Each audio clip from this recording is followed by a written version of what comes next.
Ok, estamos de vuelta. Antes de seguir para la siguiente lección, quería decirles que cuando mi camarógrafo me recordó que cuando estábamos hablando acerca de Siria, de Damasco, que está está en Siria y que está al norte de Jerusalén, y luego yo hablé de Arabia, cuando el apóstol Pablo se retiró a Arabia, y que Arabia también en aquella época incluía parte de Siria y también de Arabia Saudita, que están al este. Y yo dije al oeste, o sea, me gustó un poco desorientada con el espacio, pero bueno, están al este de Damasco, ¿verdad? Y ahí estaba al este en Siria y también en Arabia, pues, que incluye parte de lo que ahora es Siria y también Arabia Saudita, Irán y abajo Arabia Saudita. Bueno, entonces, para que sepan, para la corrección. Otra cosa que también quería recalcar es que el apóstol Pablo, cuando él salió con Bernabé era el líder, Bernabé le presentó a los discípulos, Bernabé salió con él, Bernabé era el hermano mayor, era un cristiano con más experiencia, y él salió con Pablo, ¿verdad?, en su primer viaje misionero. Pero rápidamente Pablo se convirtió en el líder, ¿verdad? Y luego cuando miramos nosotros en Hechos, en la descripción del primer viaje misionero se dice salió Bernabé y Saulo, que luego era conocido como Pablo, ¿no? Y luego comienza a mencionar Pablo y Bernabé. Pablo se convierte en el líder, ¿verdad? Y después, obviamente, eran los viajes misioneros de Pablo. Y Pablo fue reclutando lo que nosotros llamamos como sinergos, que es una palabra griega que quiere decir colaboradores con Pablo. Pero también debemos de recordar de que a pesar de que el apóstol Pablo tenía el papel de liderazgo en esos viajes y él era el plantador de esas iglesias, todos estos colaboradores trabajaban con él. Y muchos de ellos fueron dejados en algunas de estas iglesias como pastores, ministrando esas iglesias, y el apóstol Pablo continuó. Entonces es muy interesante y bonito ver cómo el apóstol Pablo usó, ¿verdad?, ayudó a estos hermanos para que formaran una sinergia. De ahí donde viene la palabra sinergia. Y como ustedes saben, David y yo liderábamos el movimiento de sinergia que nosotros tenemos en Panamá, que viene de la misma palabra griega de sinergos, ¿verdad? Cuando se unen más personas para tener un ministerio más efectivo, más eficaz, que es lo que pasaba con el apóstol Pablo y todos sus sinergos, todos estos otros miembros de su equipo que trabajaban juntos para la propagación del evangelio. Entonces, para complementarles, el término griego de sinergos y sinergia, que viene de sinergo, que es cuando nos unimos como equipo para trabajar y producir mejores resultados para el reino, para el Señor. Ok, bueno, ahora vamos a la siguiente lección, que estaremos hablando acerca del movimiento cristiano mundial. Ok, yo creo que la mayoría de nosotros nos hemos puesto a pensar de dónde viene, ¿verdad?, todo el cristianismo. Obviamente nosotros conocemos, porque leemos la Biblia, cómo se originó todo. Pero ahora lo que queremos hacer con esta clase es dar una secuencia que nos permita ver cómo el movimiento del cristianismo fue pasándose de época en época. Comenzó desde aún antes de que Jesucristo viniese al mundo, obviamente, cuando él, como ya ustedes han estudiado al principio de esta clase de visión mundial, cuando él encomendó, ¿verdad?, a Abraham desde el principio que iba a ser usado, cuando él escogió a Israel ya como un pueblo y que iban a ser usados para llevar el testimonio de Dios y luego de Jesucristo a través de los tiempos de nación en nación. Entonces, eventualmente esto pasó por diferentes épocas hasta llegar a nosotros. Entonces, el propósito de la lección de hoy es de ver cómo este movimiento cristiano ha pasado a través de la historia y a través de las diferentes regiones del mundo hasta llegar a nosotros. Entonces, se ha dividido, el movimiento del cristiano mundial se ha dividido en 10 épocas. Aproximadamente cada época de unos 400 años. Entonces, aunque 400 años más después de Jesucristo, pero las épocas que estaban antes, aproximadamente 400 años en general, se puede decir más o menos que podemos dividir las diferentes épocas de la propagación del cristianismo a través de la historia. Entonces, tenemos 5 épocas antes del nacimiento de Jesucristo y tenemos 5 épocas después del nacimiento de Jesucristo que comprenden un total aproximado de 4000 años. Entonces vemos que la primera es la época de los patriarcas, cuando Abraham, como estábamos hablando en su momento, recibe el llamado de Dios de moverse de un lugar a otro y le dice que él va a ser de bendición a las naciones. Ustedes ya están familiarizados con eso porque ya lo estudiaron al principio de este curso. Y sabemos que los patriarcas incluyen, comienza la historia con Abraham, luego con Isaac, que recuerda que tuvo los hijos primordialmente que nosotros conocemos, Isaac, y también su hijo Ismael. Ismael fue el primero y luego vino Isaac. Y de Ismael vienen todos, por eso nosotros llamamos los primos, ¿verdad? Todos los árabes y todos los que ahora los conocemos como musulmanes, ¿verdad? Entonces, Ismael y Isaac. Y luego la promesa fue de descendencia a través de Isaac para ser de bendición a las naciones. Y entonces sabemos que Isaac después tuvo a Jacob, y Jacob tuvo también 12 hijos, de donde vienen las 12 tribus del pueblo de Israel.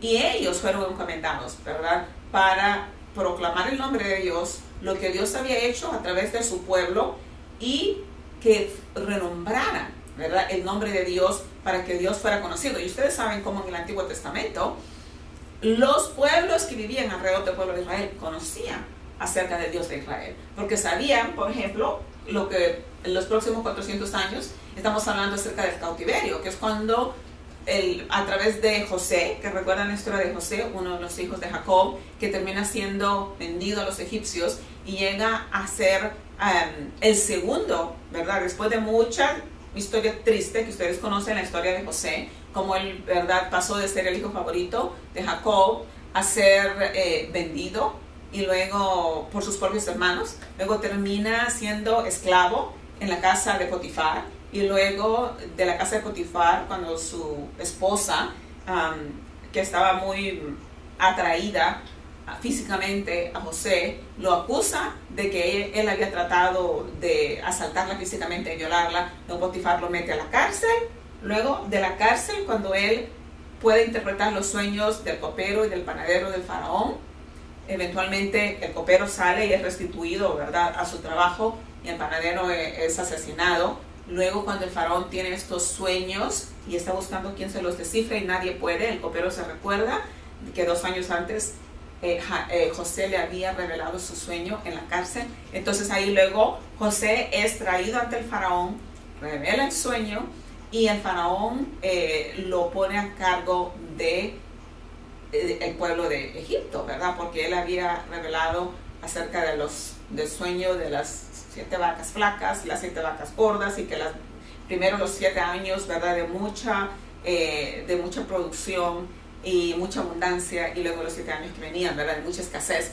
Y entonces José viene a ser el hombre encargado de la administración del gobierno del pueblo egipcio bajo el faraón. Entonces se queda. Luego vienen los hermanos, vienen todos los hermanos buscando comida, enviados por su padre Jacob para buscar comida, y resulta que se encuentran con su hermano menor, José. Y a raíz de la falta a raíz de la escasez y la falta de comida en el pueblo donde ellos estaban, de Israel, entonces vienen y terminan en Egipto, ¿verdad? Y ya sabemos nosotros que pasaron en cautiverio, pasaron calamidad, murió el faraón, y un par de faraones después nadie se acordaba de José, y luego el pueblo israelita fue sometido a la esclavitud y a la crueldad bajo el poder de los nuevos faraones en Egipto. Luego el Señor nos libera poderosamente. También conocemos la historia de la liberación del pueblo israelita de Egipto, y el Señor los lleva, entonces pasan 40 años de nuevo en el desierto, y el Señor los lleva a la tierra prometida. Entonces sabemos también que a través de Moisés liderando el pueblo el pueblo israelita, salen de Egipto, pero tampoco llegan, ¿verdad? Ya saben que ni Moisés ni los adultos que salieron de Egipto llegaron a la tierra prometida por todo el pecado que ellos habían hecho en camino hacia la tierra prometida, pero fue Josué con Caleb y las nuevas generaciones que entraron y tomaron posesión de la tierra que Dios les había prometido. Entonces ahí comienza la tercera etapa, que son los jueces, cuando ellos eran gobernados por los jueces y cuando ellos, el pueblo israelita se estableció de nuevo, ¿verdad? En Israel, en su país.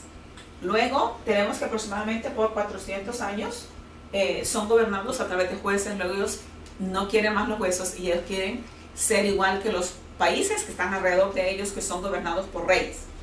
Entonces piden un rey y entonces Samuel, ¿verdad?, que era el profeta, en esos días se molesta con ellos y Dios les dice, bueno, no te están rechazando ni a ti, están rechazándome a mí y vamos a darles un rey. Y ahí es donde comienza entonces el periodo de los reyes. Recuerdan el primer rey del pueblo de Israel, que fue el rey Saúl.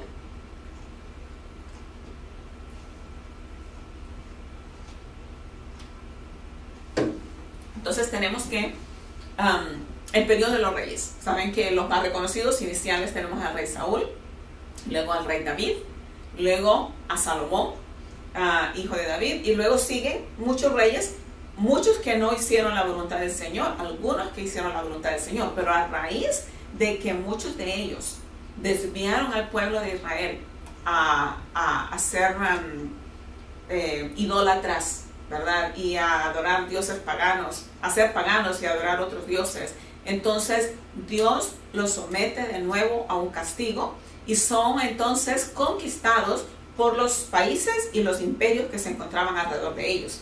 Entonces tenemos que primero cayeron bajo el imperio asirio, ¿recuerdan? Otra parte del Antiguo Testamento que nos enseña cuando inicialmente, otra de las historias que también recuerdan, me imagino, porque es muy conocida, cuando Dios envía a Jonás a predicar a Nínive. Bueno, Nínive era la capital del imperio asirio, porque eran personas muy paganas, y conocen la historia de Jonás, que no quería ir a Nínive, pero eventualmente convencido de que debe ir y que obedecer al Señor, después de pasar 3 días y 3 noches en el estómago de un gran pez, y luego él decide ir y obedecer al Señor y predica que Nínive va a ser destruida, al menos que se vuelvan a Dios. ¿Y qué pasa? Todo el país, toda la ciudad de Nínive se convierten y deciden obedecer al Señor. Pero años después, igual sucede, como sucedió en muchas ocasiones con el pueblo de Israel, se alejan de Dios nuevamente, ¿verdad? Y luego resulta que ellos se convierten, me imagino, obviamente todo bajo el poder soberano de Dios. Dios permite que ellos vengan y conquisten a los israelitas y los comiencen a llevar en cautiverio. Entonces tenemos que primero fueron los asirios, el imperio asirio. Pensé que tal vez tenía un mapa, pero creo que no tengo mapa aquí. El imperio asirio, que estaba, Nínive igual estaba al norte, al noreste de Israel. Luego, después de los asirios fue Babilonia. Recuerdan que luego fue Nabucodonosor, el que de nuevo, en esa época los asirios, ellos conquistaron el norte de Israel, o sea, Israel y no Judá, que estaba al sur, ese es el reino del norte. Pero luego vienen los babilonios y conquistan el resto, ¿verdad? Y luego ¿recuerdan cuando vino Nabucodonosor y atacaron y llevaron? Entonces comenzamos a ver los libros que hablan acerca de la vida de Daniel. Y recuerdan que llevaron a cautivos a la nobleza, a los más inteligentes, los más cultos, y los llevaron, incluso uno de ellos era Daniel y sus compañeros. Y luego, después de eso, también tenemos como la historia del libro de Esther. Fueron Esther y Mardoqueo, que también terminaron en Persia. Entonces primero fue Asiria, Babilonia, luego el imperio Medo-Persia. Entonces de eso estamos hablando cuando estamos hablando aquí en el post-exilio. Después de que fueron exiliados, fueron otros 400 años que el pueblo de Israel permaneció en exilio. Después de eso nace Cristo Jesús y ya podemos ver que era otro imperio.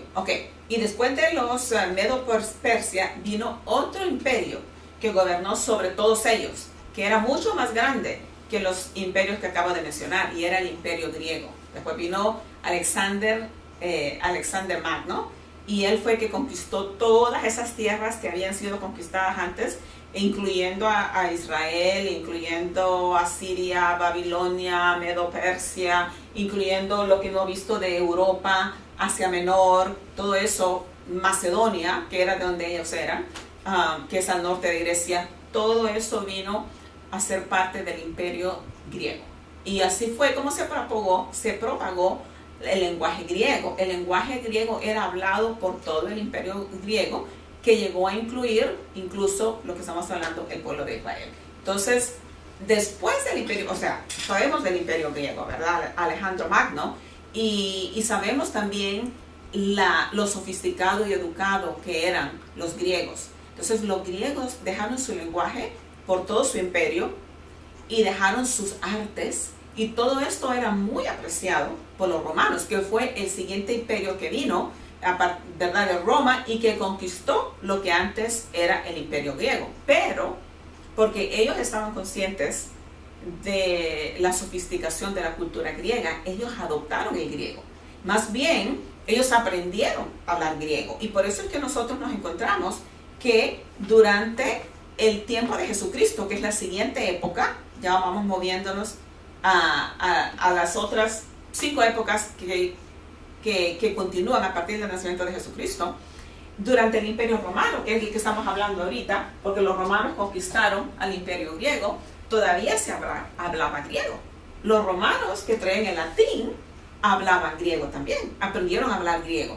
Entonces, por eso tenemos que el Antiguo Testamento estaba escrito en arameo, que era el lenguaje de los judíos, ¿verdad? Pero el Nuevo Testamento, que ya son las cartas escritas por el apóstol Pablo, que son los evangelios escritos por los apóstoles que fueron discipulados por el mismo Señor Jesucristo, todos esos fueron escritos en griego, porque griego era el lenguaje internacional de todo el imperio, ¿verdad? Y aunque ellos ya estaban bajo el gobierno del imperio romano, el griego era el idioma oficial, el griego era el idioma que se hablaba, ¿verdad? No latín.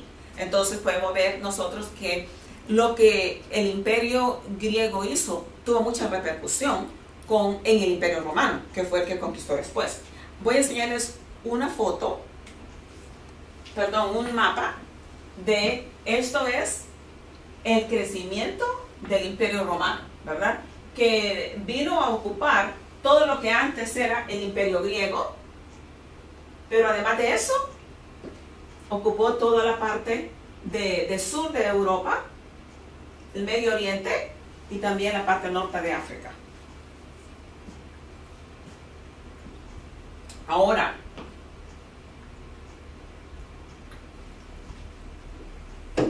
el crecimiento político,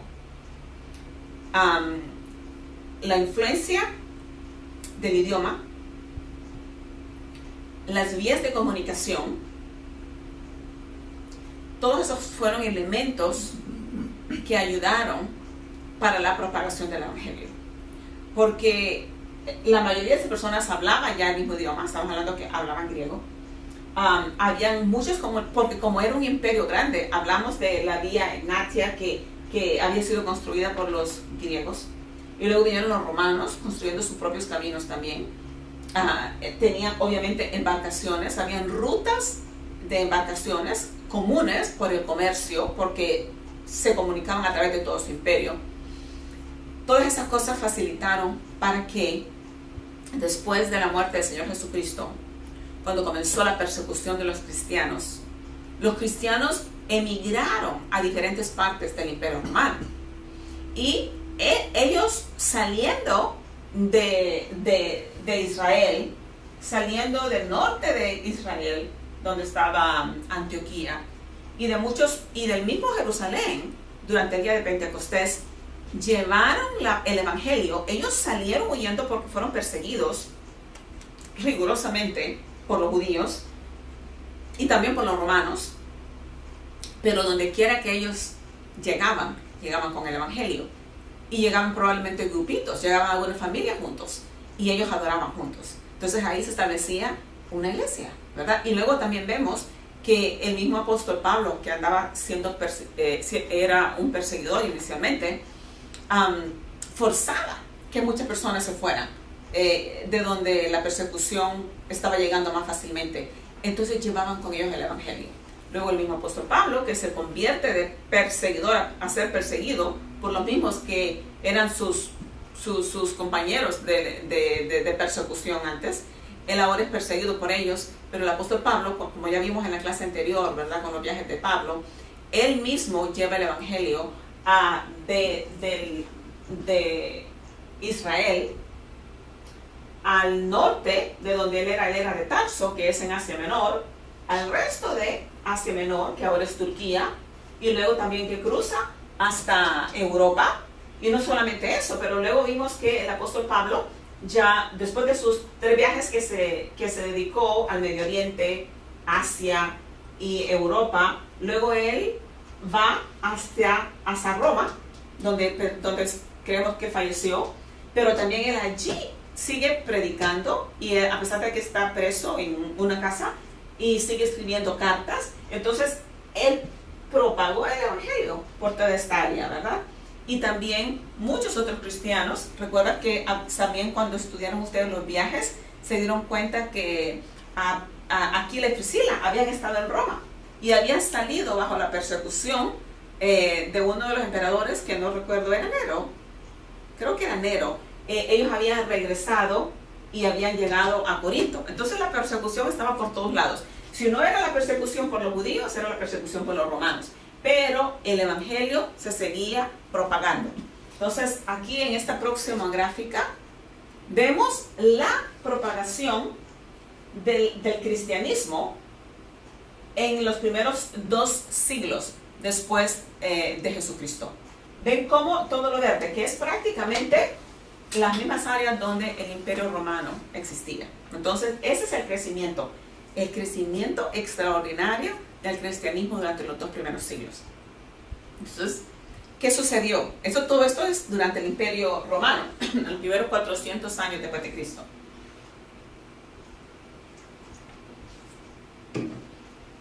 Entonces, ¿qué sucedió? Llegó a ser una fuerza tan grande que eventualmente hasta el Constantino, ¿verdad? Que era era el rey, amor. Constantino, que era emperador, perdón, estaba buscando el término correcto. El emperador del Imperio Romano, que vivía en lo que se llamaba Constantinopla en esa época, que es ahora Estambul, que queda en Turquía. Él se convierte al cristianismo, después de haber sido perseguidor con todos los demás de su gobierno. Se convierte en cristiano. Nosotros no podemos juzgar si su conversión era una conversión genuina o si su conversión fue una conversión porque la fuerza del cristianismo era tan grande que era o te unes a ellos, ¿verdad? O no lo puedes controlar. No sabemos. Dios conoce, ¿verdad? Su corazón y las circunstancias en esa época. Pero desafortunadamente al emperador, al momento que el emperador Constantino se convierte en cristiano, entonces une la religión del cristianismo con el poder político. Y de ahí suceden muchas cosas negativas, porque ustedes se pueden imaginar, el emperador siendo cristiano y todos sus seguidores quieren ser cristianos entonces también, ¿verdad? Para poder alinearse con las creencias del emperador. Y sabemos entonces que cuando la religión, ¿verdad?, se mezcla con el poder político, ya se pierde por completo la genuinidad de la religión, y ya no sabemos quiénes son realmente cristianos y quiénes son cristianos, porque quieren poder ejercer poder político que ahora está unido con el poder de la religión. Entonces de ahí pues sabemos que surge una corrupción tremenda dentro del cristianismo, y ya es bien difícil delinear. Bueno, entonces, como estamos hablando, el crecimiento del cristianismo durante el periodo del Imperio Romano fue vasto a través del territorio del Imperio Romano, ¿verdad? Pero, como estábamos diciendo, el hecho de que se unió el poder religioso con el poder político, entonces eso creó mucha confusión en cuanto a la genuinidad de los que ahora se llaman cristianos, versus los cristianos verdaderos, ¿verdad? Que habían sobrevivido persecución, pero que se había fortalecido mucho ahora la iglesia cristiana. Sin embargo, ahora ya estaba todo confuso. Bueno, una de las cosas también que sucedió durante el crecimiento rápido del cristianismo, durante el periodo del Imperio Romano, es que más allá de las fronteras del Imperio Romano, no hubo una, ¿cómo les diría? No hubo un esfuerzo misionero estratégico fuera del imperio. Obviamente el imperio fue grande y ese mapa nos está delineando el crecimiento del cristianismo durante la época del Imperio Romano, y no sé si se nota bien porque el color es un poquito más pálido, pero podemos ver toda la parte verde que ahora estoy delineando, eran áreas donde había presencia cristiana. Toda esta parte, ¿verdad? Todo el sur de Europa, Medio Oriente y el norte de África. Pero luego, obviamente, habían otros habitantes en el continente europeo, África, Asia, qué sé yo, que habían escuchado del cristianismo, pero todavía no eran convertidos.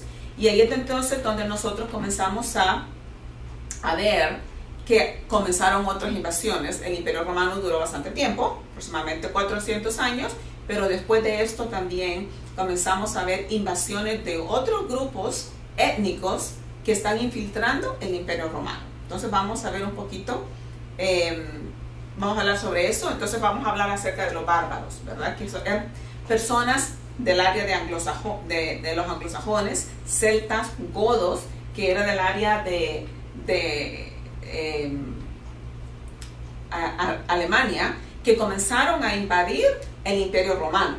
Entonces, esas son más o menos algunas de las rutas, ¿verdad? Anglosajones, francos, godos, que comenzaron a invadir lo que miren aquí como un cafecito, un chocolatico pálido, que es el Imperio Romano, y comenzaron a invadir. Ahora, los bárbaros, a pesar de que nosotros conocemos el término bárbaro, ¿verdad? Que ya cada quien tiene una imagen de lo que eso se quiere decir en nuestra mente, tenían cierto respeto por los religiosos, por los clérigos, porque habían escuchado algo de ellos. Entonces, a pesar de que eran bárbaros y atacaron y mataron y conquistaron, se dejaron influenciar relativamente rápido por los cristianos y ejercían algunos de los principios cristianos. Uno de los grandes del imperio de los bárbaros fue Carlomagno, y él era un francés, y él llegó a ser el emperador de parte del imperio bárbaro, y este tipo hizo mucho por la población, ¿verdad?, que él conquistó, que era antes del Imperio Romano. Ellos comenzaron a poner énfasis en la educación. Él tenía 18 hijos, así que él comenzó a darse cuenta de que tenían que propagar y apoyar la educación en general, la educación pública. Comenzaron a hacer escuelas, además tenían las iglesias. Los clérigos comenzaban también a ser apoyados para propagar no solamente el cristianismo, pero también la educación. Entonces nos damos cuenta que Carlomagno fue un emperador que hizo muchas cosas buenas. Era cristiano, se convirtió, pues fue convertido, y también hizo muchas cosas buenas en el nuevo imperio que ahora era de los bárbaros. Ellos duraron aproximadamente 400 años y luego fueron conquistados por otras personas que eran aún más sanguinarios, guerreros terribles que vinieron de Escandinavia. Entonces vemos que estos otros vienen de acá, más que todo de la península escandinava, noruegos, y ellos son los vikingos. La estrategia de los vikingos era grande porque ellos eran personas que navegaban los mares, tenían estas grandes embarcaciones. Entonces ellos comenzaron a atacar a lo que había sido inicialmente el Imperio Romano, luego el Imperio de los Bárbaros, y luego ellos comienzan a atacar a través de los océanos. Ellos venían y atacaban por las costas. Desafortunadamente fueron personas muy salvajes, ¿verdad? Y ellos sí no tenían respeto, como los bárbaros habían mostrado cierto respeto por los religiosos, los monjes, las organizaciones, yo ni me acuerdo cómo se llamaban, pero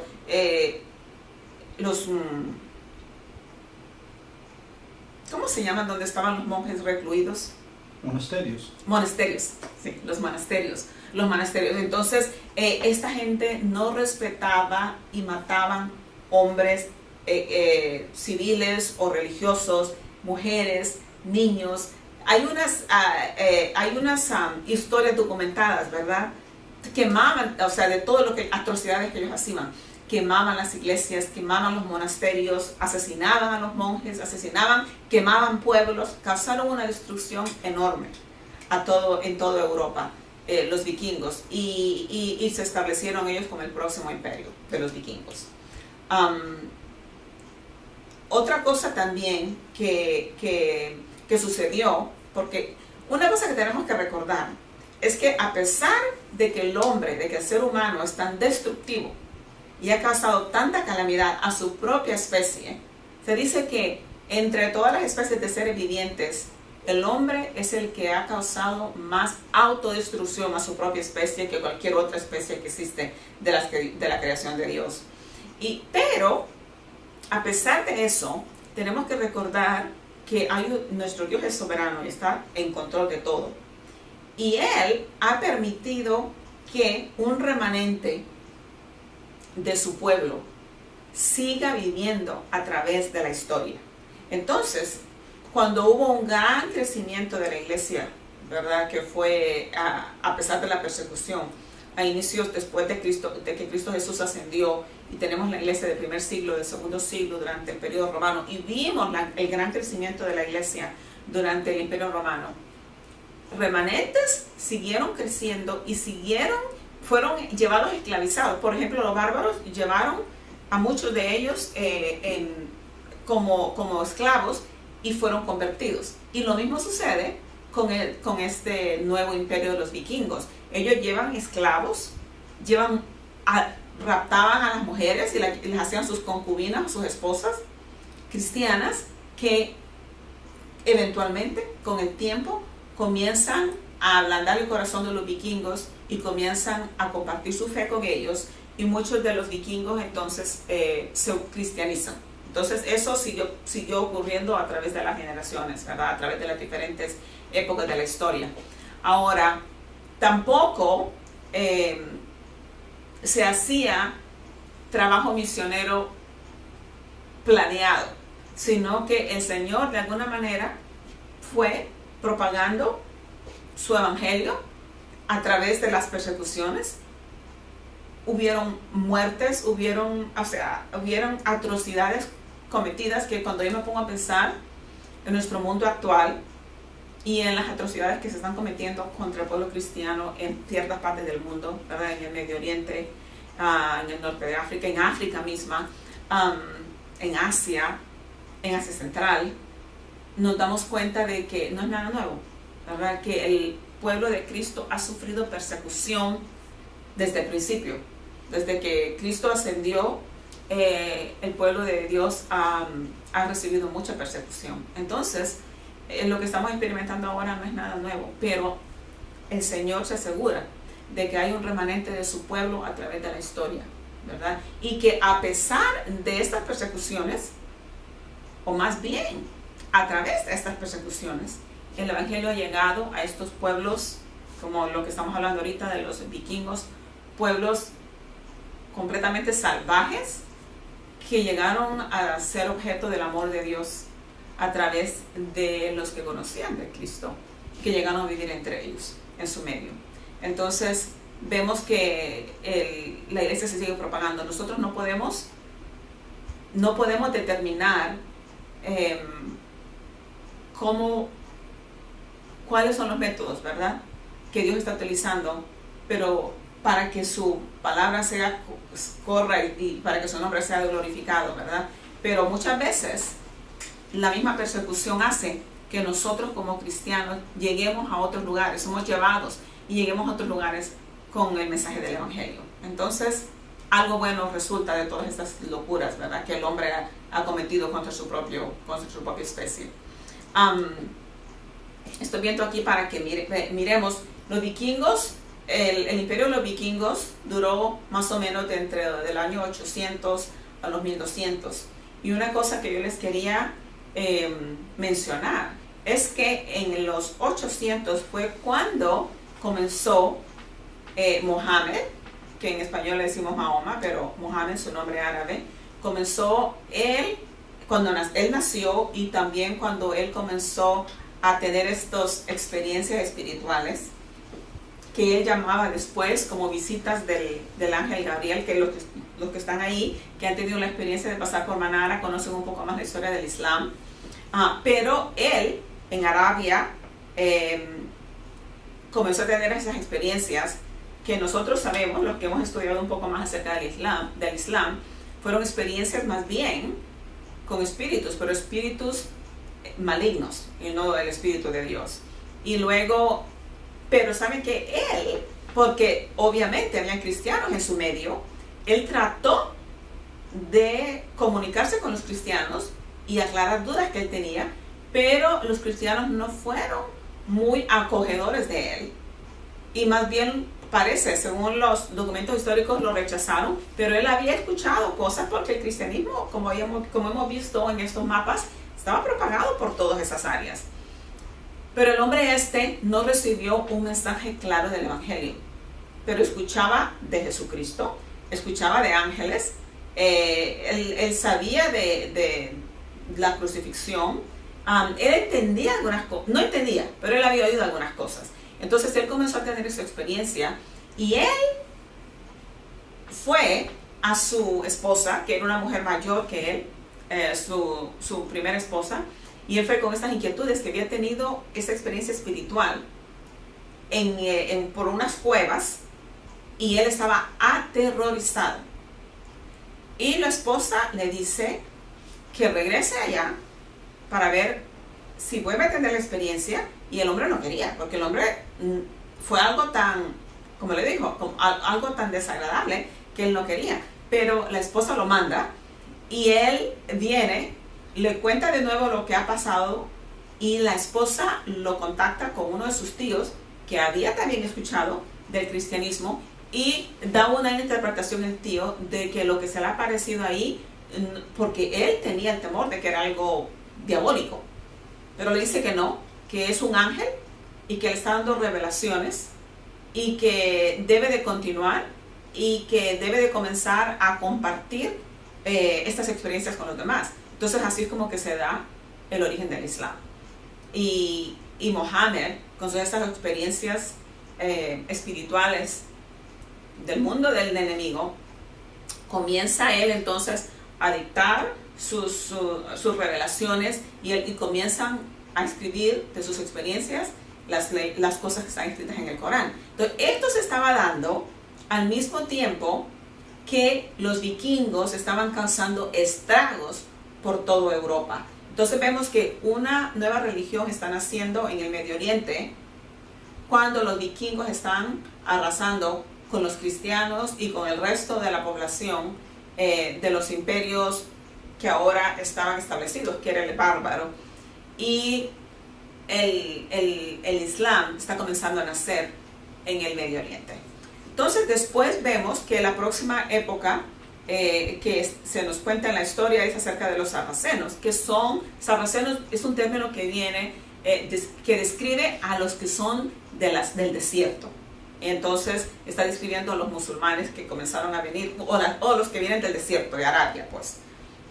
Entonces, en la cuarta época, después de Cristo, son los sarracenos. Tenemos ahí Europa cristiana se lanza contra los sarracenos. ¿Por qué? Porque el Islam comienza a ser una fuerza religiosa que está penetrando no solamente sus alrededores, pero comienza a penetrar al norte hacia Asia. Ellos comienzan a moverse no solamente de Arabia, pero en todo el Medio Oriente, comienzan a moverse, penetrar hacia Europa y también hacia el norte de África. Vamos a ver acá. Este es el movimiento de los sarracenos, o la gente del desierto con el Islam. Vemos que Medina es el lugar donde se cree que pudo haber sido Medina, pero también se cree que pudo haber sido aquí en Petra, donde que nosotros lo hemos estudiado con Don McCurry, que es una persona muy conocedora del Islam y el movimiento del Islam. Pero bueno, en el área de Arabia, y ellos comienzan a la fuerza, porque es o te conviertes al Islam o te matan, ¿verdad? Porque ellos también eran personas muy sanguinarias para seguir con el mismo método, ¿verdad?, que las demás culturas ejercían en la conquista del resto de los pueblos que estaban a sus alrededores. De la misma manera, los sarracenos comienzan a conquistar el mundo y a imponer el Islam en todas las culturas que ellos podían tener alcance. Entonces vemos que todas esas partes verdes es como ellos comienzan a llevar el Islam. Estamos viendo toda Arabia, el norte, los países que son ahora Irán, Irak, Persia, y subiendo hasta China, el norte de África, vemos Alejandría, Cairo, todo lo que aquí Egipto, todo el norte de África, y llegan hasta España también. Bueno, ahora tenemos que los que antes habían conquistado Europa, los vikingos, que ya les dije, ya hablamos del tipo de personas que eran ellos, ¿verdad? Que ahora son cristianizados, porque el evangelio alcanzó muchos de ellos, y a otros tal vez solo fue religiosos, porque como les digo, ya a estas alturas es bien difícil saber cuáles son los cristianos verdaderos y cuáles solo son personas religiosas, ¿verdad?, que han adoptado la religión como una cultura. Entonces, ellos comienzan a contraatacar la cultura de los árabes que han traído el Islam, y es cuando se forman las famosas cruzadas, que era con el propósito eran guerreros que llevaban una bandera con la cruz, porque eran cristianos, a atacar a los árabes que habían traído el Islam y querían reconquistar. La meta de ellos era reconquistar Jerusalén, que había caído bajo el poder del Islam y los musulmanes. Entonces, ustedes también conocen la terrible historia de las cruzadas, y producen efectos en la cultura de aquella época terribles, donde el musulmán obviamente tiene un odio contra el cristiano que está tratando de someterlos y de reconquistar las áreas donde el Islam ha sido penetrado, porque ellos quieren llegar de nuevo a retomar todas esas áreas y volver a retomar Jerusalén e Israel. Lo que logran por un periodo aproximado de 200 años antes de caer de nuevo en las manos de los musulmanes. Pero desafortunadamente ha dejado una historia muy desagradable que hasta el día de hoy, ¿verdad?, existe un antagonismo tremendo entre la religión de los musulmanes, el Islam, y el cristianismo. Entonces esa es la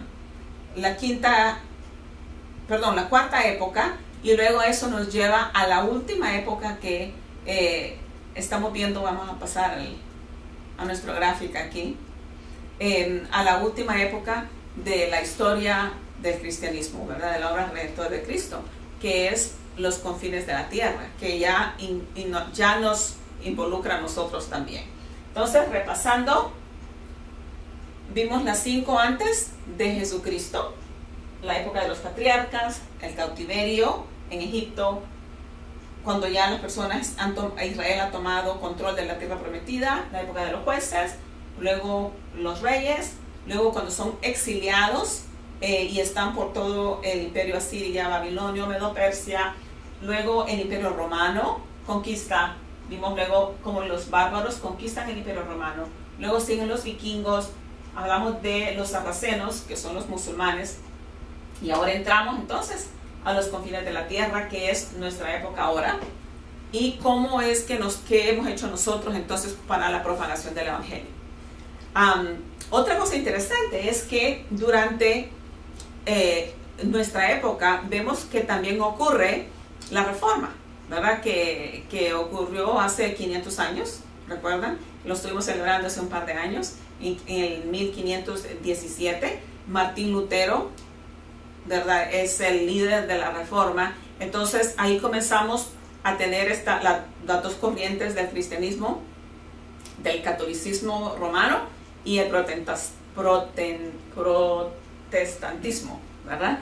Y entonces ahí tenemos nosotros otra fuerza misionera, tanto de los católicos romanos que vinieron con el descubrimiento de América, ustedes saben, y propagaron el catolicismo por todos nuestros países, pero también la presencia de los misioneros.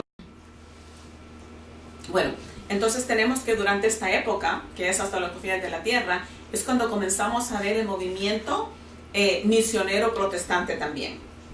Y durante esta época es que comenzamos a ver los primeros misioneros. Y recuerdan, porque probablemente ustedes tendrán que hacer algún proyecto, cuando David y yo estamos enseñando, nosotros dejamos algunos proyectos de investigar algunas de las vidas de los misioneros, tanto en la historia como misioneros actuales, pero algunos que podemos mencionar durante esta época, que es la que estamos viviendo ahora, que es hasta los confines de la tierra, es cuando nosotros estamos teniendo movimientos misioneros que ya son más proactivos, que son planeados, y vemos, aunque los primeros, obviamente, los primeros fueron personas llamadas que se fueron sin mayor apoyo, y entre ellos tenemos a Guillermo Carey, que sabemos que fue un misionero pionero, llevando el Evangelio a India, que murió en India. Tenemos a otros misioneros también como a Taylor Hudson, que él sirvió en China. Tenemos también otros misioneros, recuérdame los otros famosos. Guillermo Carey. Ya dije Guillermo Carey. El de África, que es David Livingstone. Livingstone, ¿verdad? Que fue un médico que sirvió en África. Entonces son algunos de los misioneros que conocemos en la historia que comenzaron a estratégicamente llevar el Evangelio, que ellos tuvieron ese llamado de llevar el Evangelio. También existieron misioneros por parte de la Iglesia Católica, y tenemos a San Francisco de Asís, que fue un misionero con un corazón para los musulmanes, que eso fue durante la época de los sarracenos. Él fue uno de los que en medio de las cruzadas y de toda la locura que estaba ocurriendo, él tenía un amor genuino por los musulmanes y quería alcanzarlos con el Evangelio. Y Lulio también, existieron varios. Entonces tenemos que había misioneros tanto en el catolicismo, en el liderazgo catolicismo, como ahora los que tenemos en el protestantismo. Entonces nuestro enfoque ahora y en estos días incluye mucho Latinoamérica también, que ustedes van a comenzar a ver en las próximas clases, ¿verdad? Y por eso ahora nosotros estamos haciendo énfasis con alcanzar a las personas que viven en la ventana 1040, que son entre la latitud 10 y la 40, que se encuentra la mayor cantidad de la población del mundo, porque son áreas que están densamente pobladas. Entonces esa es nuestra tarea ahora, y en la que estamos ocupándonos como movimiento cristiano latinoamericano, misionero latinoamericano. Pero eso lo van a ver en las próximas clases que van a estar estudiando. Pero por ahora hemos hecho un resumen entonces de cómo Dios ha traído su mensaje de conversión y de confianza en Él desde la época cuando Él le dio la responsabilidad al pueblo de Israel, comenzando con Abraham, y a través de la historia hasta llegar a nosotros, ¿verdad? Entonces espero que, a pesar de que es una clase un poco árida, especialmente para los que no les gusta la historia, ¿verdad? Pero espero que ustedes la puedan revisar, repasar en su texto, y luego esto les da una idea más o menos clara, espero, de cómo Dios ha trabajado a través de las diferentes épocas, trayendo su evangelio, que no podemos asumir de que porque los cristianos protestantes no estábamos antes de Martín Lutero, que el evangelio no existía. Obviamente el evangelio existía, y Dios utilizó la iglesia que existía en esa época, que era la iglesia católica, para conservar un remanente de su cuerpo y seguir propagando su evangelio a través de la historia hasta llegar a nosotros. Bueno, Entonces todo lo que tengo para ahora y espero que sigan ustedes expandiendo, ¿verdad?, con su texto y con otras fuentes. Que el Señor les bendiga.